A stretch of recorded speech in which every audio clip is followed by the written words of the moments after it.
Nitin Yahoo کو دورہ پڑا ہے لبنان پر حملہ کرنے کا، اور وہ لبنان پر چڑھ دوڑے ہیں اور بیروت پر بمباری کرنے کا ان کا بہت زیادہ ارادہ ہے، جس پر ڈونلڈ ٹرمپ بھی پریشان ہے۔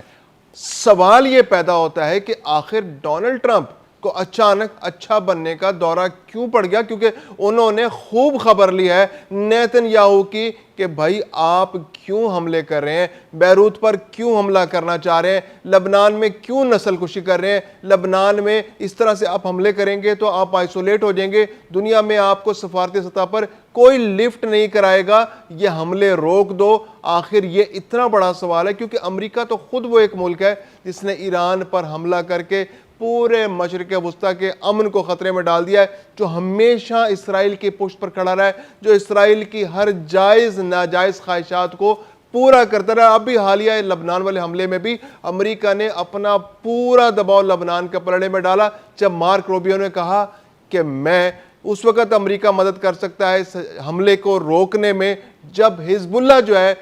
خود سے یہ حملے روک دے، یعنی وہ اسرائیل پر حملے نہ کرے، حزب اللہ حملے روک دے، تو پھر اسرائیل کو منایا جائے گا کہ وہ لبنان پر حملے نہ کرے۔ اب دلچسپ صورتحال یہ ہے کہ مارکو روبیو کو جو منصوبہ تھا وہ جب حزب اللہ کے سامنے پیش کیا گیا تو حزب اللہ نے تھوڑے پس و پیش کے بعد اس منصوبے کو قبول کر لیا ہے، اس تجویز کو قبول کر لیا ہے کہ وہ اسرائیل پر یک طرفہ طور پر حملے روک دیتے ہیں۔ لیکن اسرائیل تو آپ کو پتہ ہے نا کہ وہ ایک خاص جانور کی دم ہے، اس نے تو باز نہیں آنا، وہ ٹیڑھی کی ٹیڑھی رہے گی۔ اس نے آج بھی حملے کیے ہیں، آج بھی لبنان پر، لبنان کے مختلف علاقوں پر، لبنان کے مختلف شہروں پر بمباری کی گئی جس میں متعدد افراد شہید ہوئے ہیں اور بہت سارے لوگ زخمی ہوئے ہیں۔ تو اسرائیل تو کسی صورت سنبھلنے کا نام نہیں لے رہا۔ اب سوال یہ پیدا ہوتا ہے کہ اچانک امریکہ اتنا اچھا کیسے ہو گیا کہ وہ لبنان کی سائیڈ لیتے ہوئے اسرائیل کو سمجھا رہا ہے۔ تو جو سب سے بڑا اس وقت ایشو ہے وہ یہ ہے کہ امریکہ چاہتا ہے کہ ایران کے ساتھ اس کے مذاکرات کامیاب ہو جائیں، جلد از جلد کامیاب ہو جائیں اور وہ جلد از جلد اس جنگ سے نکل جائے۔ ڈونلڈ ٹرمپ تو اس بارے میں بہت پر امید ہیں، انہوں نے تو آج بیان بھی دے دیا ہے کہ ایک ہفتے کے اندر مذاکرات ہو جائیں گے، آبنائے ارمز والا معاملہ بھی حل ہو جائے گا اور جو باقی معاملات ہیں جنگ بندی میں توسیع والا معاملہ ہے وہ بھی آگے بڑھ جائے گا، اور پھر آنے والے دنوں میں ایران کے ساتھ پازیٹیو اور با مقصد مذاکرات آگے بڑھتے رہیں گے۔ دوسری جانب ایران جو ہے وہ بہت مایوس ہے۔ ایران کہتا ہے کہ جناب مذاکرات کے دوران تو ہمیشہ ہمارے ساتھ دھوکہ ہوا ہے، اب لبنان کا معاملہ بھی ساتھ میں حل ہو رہا تھا تو اسرائیل نے لبنان کے معاملے میں ٹانگ اڑا دی، جس سے وہ ایک دفعہ پھر پورا خطے کا امن خطرے میں پڑ گیا۔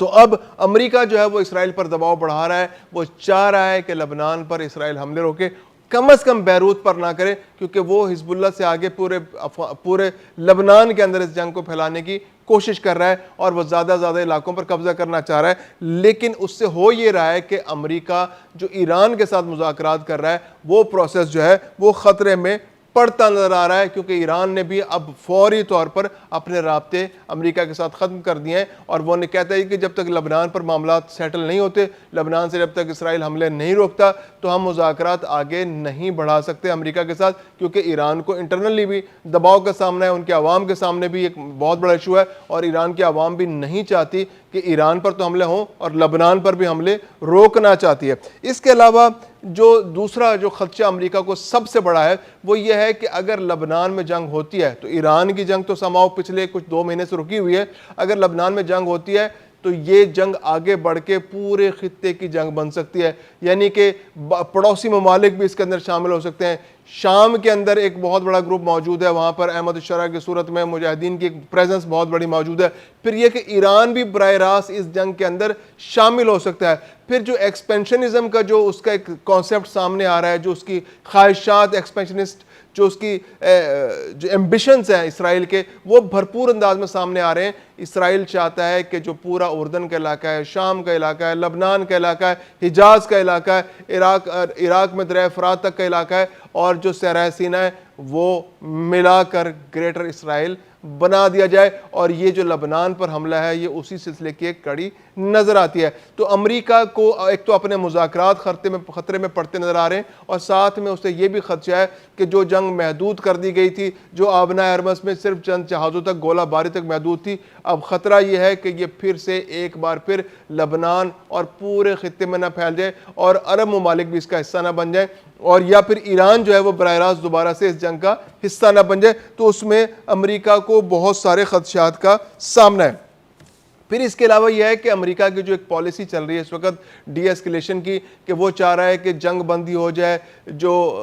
اس وقت خدشات ہیں جنگ کے وہ کم سے کم ہو جائیں۔ تو مارک روبیو اس پر کام کر رہے تھے، تو مارک روبیو کے مذاکرات بھی ہو رہے تھے، ان کے اسرائیلی وزیراعظم سے بھی بات ہوئی، ان کے لبنانی وزیراعظم سے بھی بات ہوئی، ان کے حزب اللہ سے بھی بالواسطہ طور پر بات چیت ہوئی، اور اس میں یہی تجویز انہوں نے پیش کی تھی کہ حزب اللہ جو ہے وہ یک طرفہ طور پر اسرائیل پر حملے روک دے تو پھر اسرائیل بھی اس پر حملے روک دے گا۔ تو بہت حیرت انگیز طور پر حزب اللہ نے یہ تجویز مان لی، جس کے بعد اسرائیل کے پاس کوئی جواز موجود نہیں تھا یہ حملے جاری رکھنے کا، اور اس کے باوجود امریکی دباؤ کے باوجود بھی اسرائیل یہ حملے جاری رکھے ہوئے، اگرچہ حزب اللہ نے وہ حملے یک طرفہ طور پر روک دیے ہیں۔ اب اگر یک طرفہ طور پر روک دیں اور اسرائیل اگر اپنے حملے جاری رکھتا ہے تو پھر ظاہر سی بات ہے کہ حزب اللہ کو بھی منہ توڑ جواب دینا پڑے گا ان حملوں کا، اور پھر دوبارہ سے جنگ شروع ہو جائے گی۔ تو امریکہ کی جو سفارتی کوششیں ہیں جو حزب اللہ اور اسرائیل کے درمیان جو جنگ جاری ہے اس کو روکنے کی، وہ کامیاب ہوتی نہیں نظر آ رہی ہیں۔ پھر جو ڈونلڈ ٹرمپ نے خاص طور پر اسرائیلی وزیراعظم سے فون کر کے بات کی ہے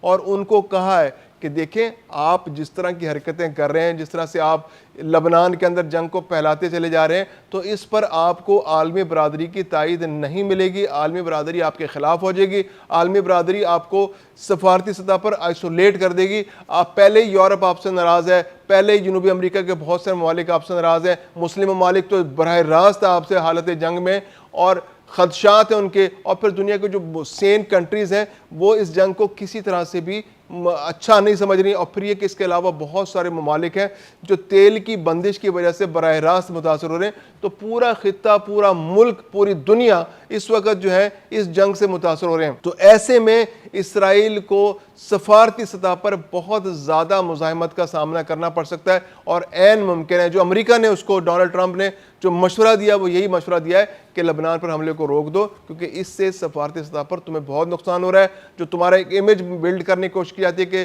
یہ حق کے دفاع جو ہے اسرائیل کو حاصل ہے کیونکہ اس کے آس پاس جو ہے وہ ایسے ممالک موجود ہیں جو اس پر حملہ کر سکتے ہیں، تو وہ موقف کمزور پڑتا جا رہا ہے، کیونکہ اس بار جارحیت جو ہے ہمیشہ کی طرح اس بار بھی جارحیت جو ہے اسرائیل کی جانب سے ہو رہی ہے، تو سفارتی سطح پر اسرائیل کو شدید ترین دباؤ کا سامنا کرنا پڑ سکتا ہے اور وہ آئسولیٹ بھی ہو سکتا ہے۔ پھر اس کے علاوہ جو ایک امریکی میڈیا کے مطابق جو ایک تاثر ہے کہ امریکہ عموماً جب حملے کرتا ہے تو وہ کوشش کرتا ہے کہ کولیٹرل ڈیمیج کم سے کم ہو، یعنی وہ دفاعی تنصیبات پر حملے کرتا ہے، وہ اپنے ہائی لیول ٹارگٹس کو حملے کرتا ہے، ان کو گرفتار کرنے کی کوشش کرتا ہے، وہ جو ذخائر ہوتے ہیں ان کو نقصان نہیں پہنچاتا۔ جیسے عراق پر جب اس نے حملہ کیا تو اس نے تیل کے ذخائر کو نقصان نہیں پہنچائے، اور ان کو وہ آج استعمال کر رہا ہے، وہ اپنے تجارتی اور کاروباری مقاصد کے لیے امریکہ ان کو استعمال کر رہا ہے۔ تو ایران پر بھی جو حملہ کیا گیا تو ایران کے اندر حملے میں بھی ان کی جو لیڈرشپ ہے ان کو نشانہ بنایا گیا، ان کی جو مذہبی لیڈرشپ، ان کی جو فوجی لیڈرشپ ہے، ان کے جو سائنسدان ہیں، ان کے جو پاسداران ہیں، اور اس کے علاوہ جو ان کے ملٹری انسٹالیشنز ہیں، خواہ کسی بھی علاقے میں ہو تو اس کو اسپیسیفکلی نقصان پہنچایا گیا۔ یہ امریکن اسٹریٹجی ہے، امریکہ نے عراق کے اندر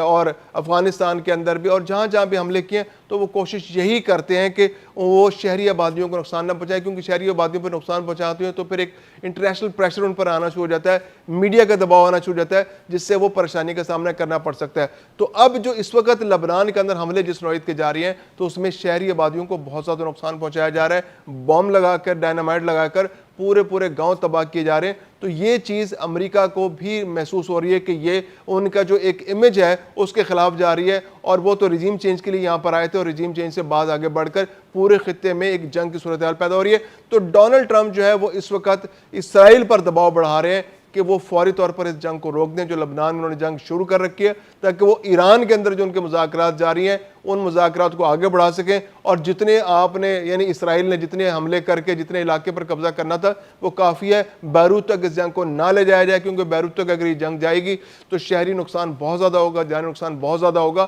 اور عالمی برادری کی جانب سے بھی شدید دباؤ آئے گا، اور سفارتی سطح پر بھی اسرائیل کو بہت نقصانات کا سامنا کرنا پڑے گا۔